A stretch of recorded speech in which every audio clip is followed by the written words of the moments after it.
what to do with all those batting cutoffs. I have a good friend who has a long arm machine, and she graciously gifts me some of the cutoffs from the sides of her quilts that she makes. A lot of these pieces are the length of a quilt, but they may only be 6 inches wide or maybe up to 12 inches wide. Some of them are a little bit wider.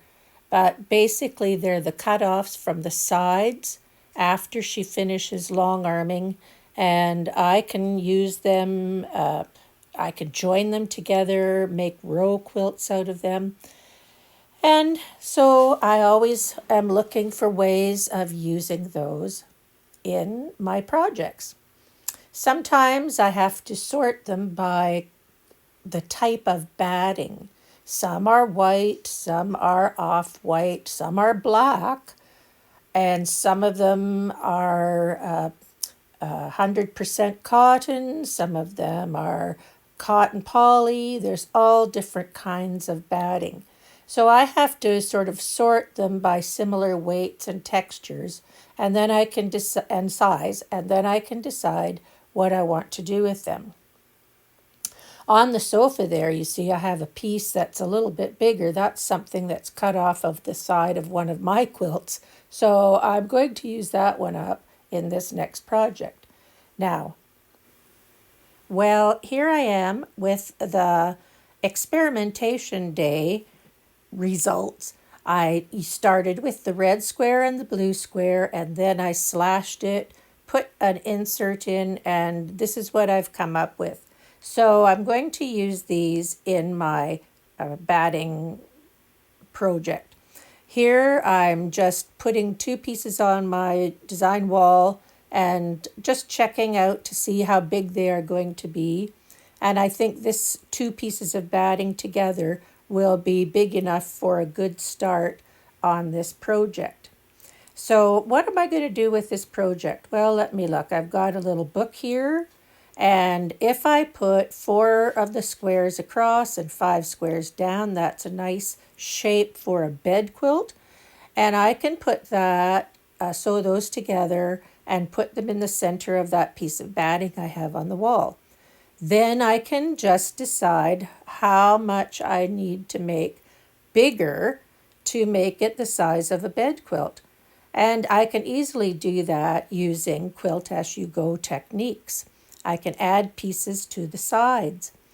And the easiest thing to do then is make straight lines. And if I make straight lines across the sides, I can make extra pieces to add on to the part that's in the center. And I can keep adding extra strips of that batting to the sides and make it big enough to be a good sized bed quilt. Looks like a lot of fun to me. So my first big task is joining the 2 pieces of batting together. It's going to be a fairly awkward thing to do, but you need to make a straight cut down the center of both of those overlapping pieces of batting. And then you can use like an iron-on interfacing strip to put down the center. Here I'm just going to show you the process using 2 smaller pieces on the desktop.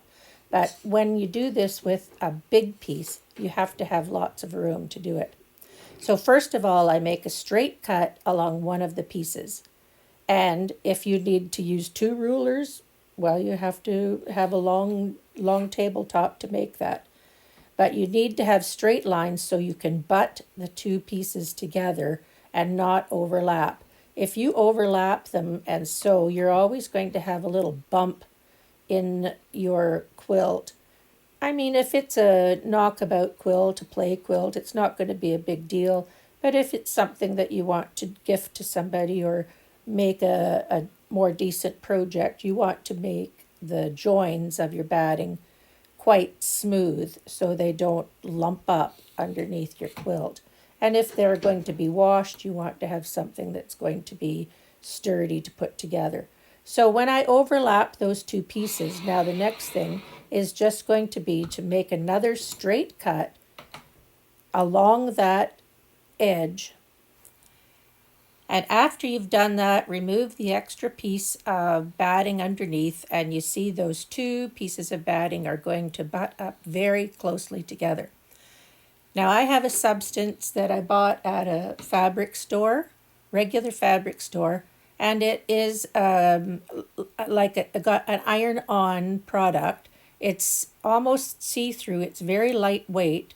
One side has a faint yellow line grid on it, and if I use that with really white fabric, sometimes I can see that little grid through the fabric. So I don't want to use that particular product. But in this quilt, which is very colorful, it's not going to be seen.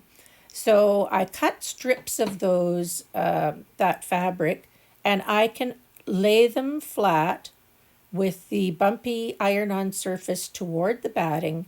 And if I use an iron that has sort of a medium-low heat, I can iron that about 1.5 inch strip across the butted up joints of the batting.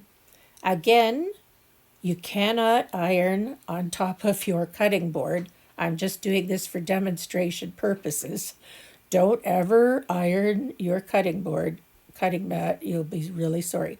But once I take that, I'll get my big ironing board out and I will iron those things together on a bigger ironing surface and make sure that those two pieces of yeah, my fingers waving back and forth. Don't iron on your cutting board. So here I have the two big pieces ironed together with that tape.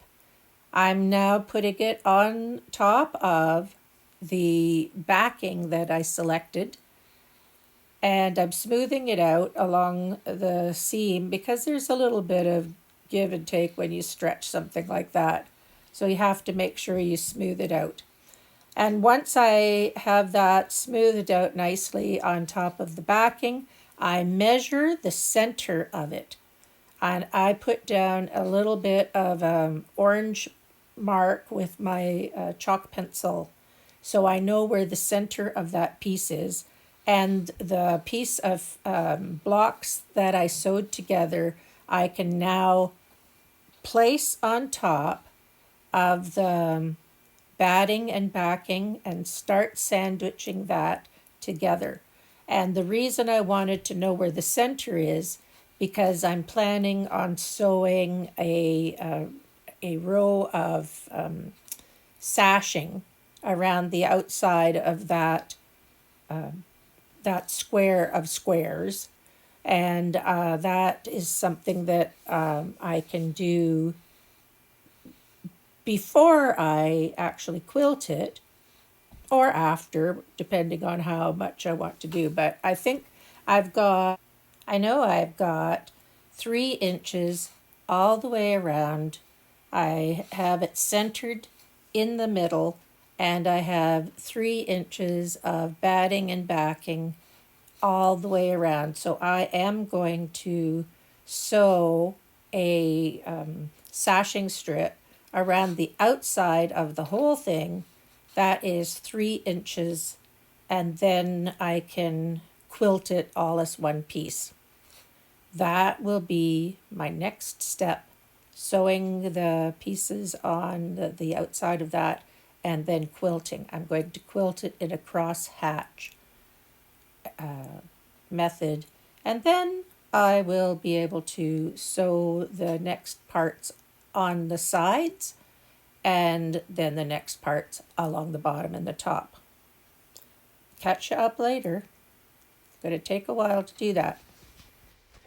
Well, it's another day, and here I am. I have the center part quilted, and I need to trim it still, but I'm just making my final plans as to what I'm going to do with the rest of this quilt.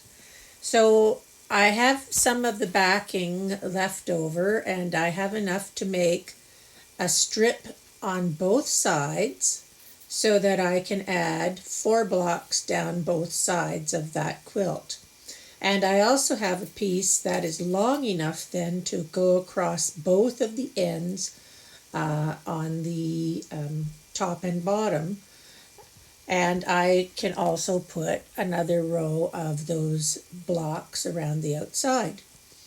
So in order to join those up, I just need to make some more blocks, sandwich them up with some leftover batting, and I'm going to use the same navy blue polka dot fabric to put the same filler sashing in at the side and at the corner, and I'll have a corner block up at the top, which also will fit with the theme that I'm going with.